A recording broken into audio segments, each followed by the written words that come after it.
offered new deals, but so far, no go. Steven saying, I would characterize both conversations as upbeat. Well, that's good news. Nick, how do you see this playing out? I mean, the Cowboys have just butchered this beyond comprehension.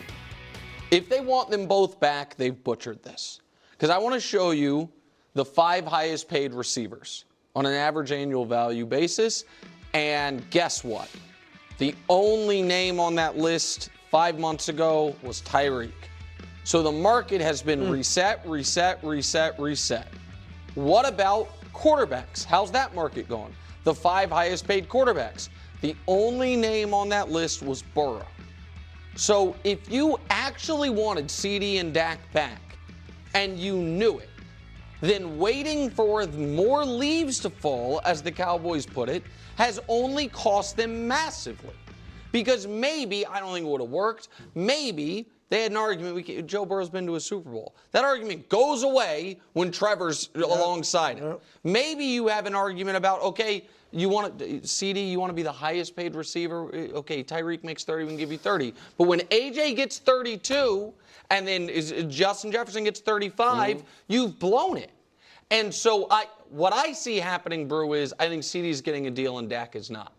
And so I think CeeDee is getting a deal, and it's going to be wasted time because they're going to cost themselves money. He's not going to agree to a team-friendly deal. He's going to get what he wants, Justin Jefferson money, and Dak's going to play out this year and then go play for somebody else. That's what I think. But I don't know how they do CeeDee without doing Dak. I mean, Dak right now costs $55 million against cap. The Cowboys are 21st in cap space. They've only got $11 million available. If Dak isn't there next year, what is it, $96 million over the next 2 years? Well, this year and next year. Next year is $40 million dead if he's not there. Yeah, so you've got this incredible amount of dead money. You've got a gigantic cap charge this year. You need cap space. He's got them both ways. They need the space this year. They don't want to carry the dead money next year. How do you get to CeeDee? And then Micah, I mean, where does he come in the mix? How do you get to any of those places without getting Dak off the board? I think they're going to sign both guys before the season starts, CeeDee and Dak. Well, then why haven't they done it? The same reason I think Jerry has done this repeatedly. Waited too long, and then you end up overpaying for guys. Can I pose a weird theory? Maybe Jerry doesn't want a deal.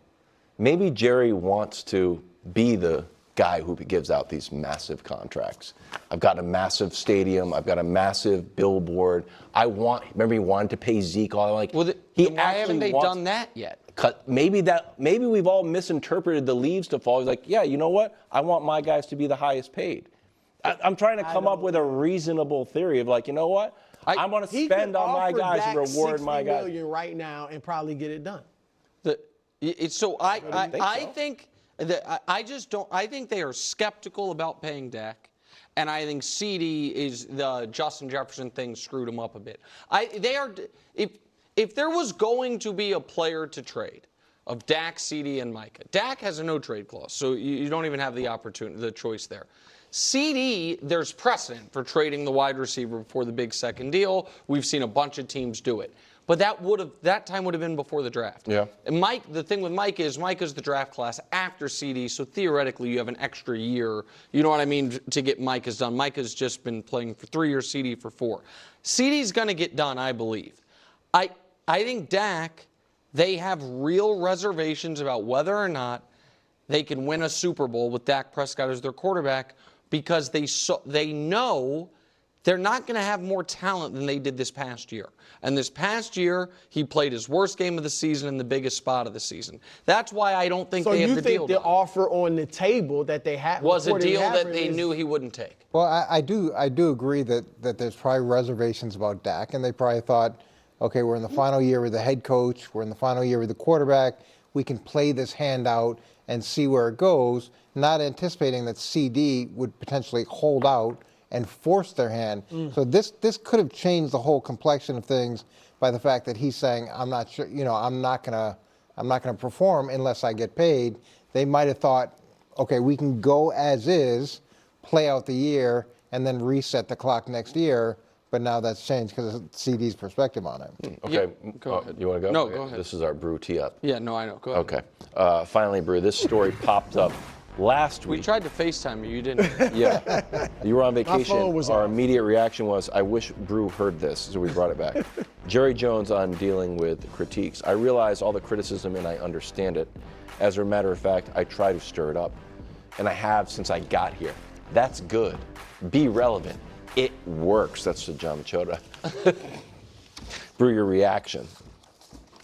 Folks, this is the problem with the Dallas Cowboys.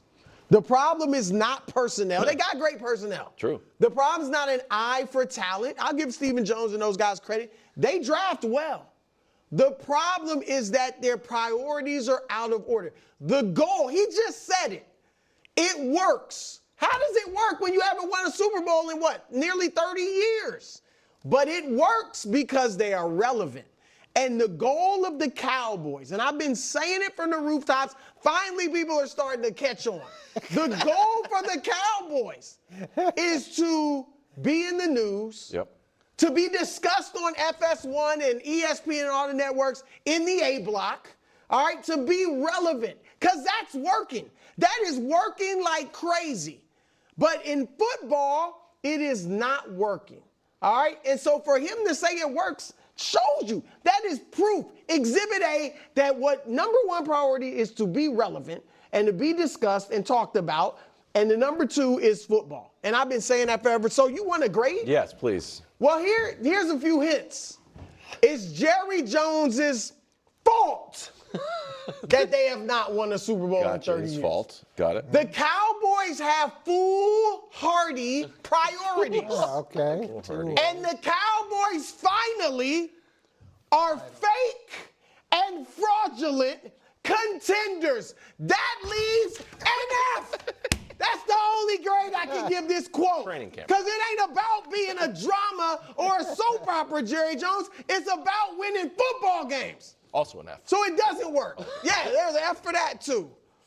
That's all I can get. That delivered. No, I mean, it was delivered. That's why we tried to get you on FaceTime, but I'm glad, you know what? I'm glad Didn't we have did. That in person. Do you carry the placards on vacation? No, I needed them. I do think this is a wild quote.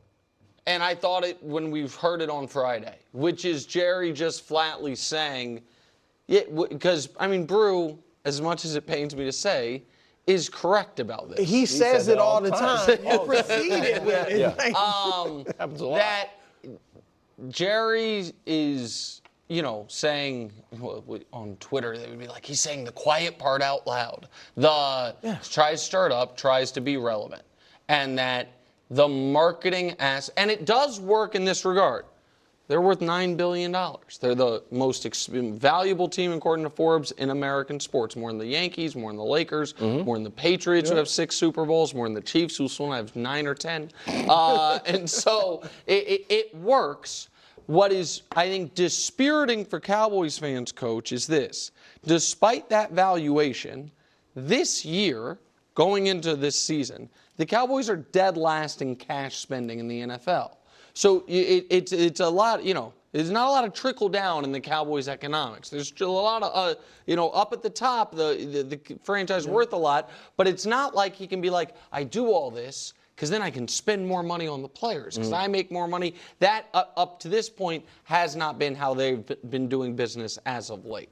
See, I think I'm way more cynical than you guys are. I think this is a function of they didn't do what they said they were going to do this offseason. Things haven't gone the way that they hoped to. And then he's spinning around saying, oh, I meant to do that. Oh, that's interesting. This is all part of my big plan. I fooled you all. It's no, you didn't achieve the objective you wanted to achieve. You didn't go all in this offseason. You didn't make the moves that you promised us you were going to make. And now you're saying, but it's all part of my big plan. I don't think it is. I think you didn't deliver, and now you're trying to tell us that I meant to do that. You know what? I don't think so. I take back what I said about Brew being right. I agree with Coach. Yeah, Coach had that one. I think Coach nailed it. Still an F, though. The grade stands. Absolute F. The grade I think the quote gets an A. It's a great quote. No. It's an honest quote. It's honest. but Now still. everybody Is knows. it The though? coach is saying it's not an honest quote. Purdy compares himself to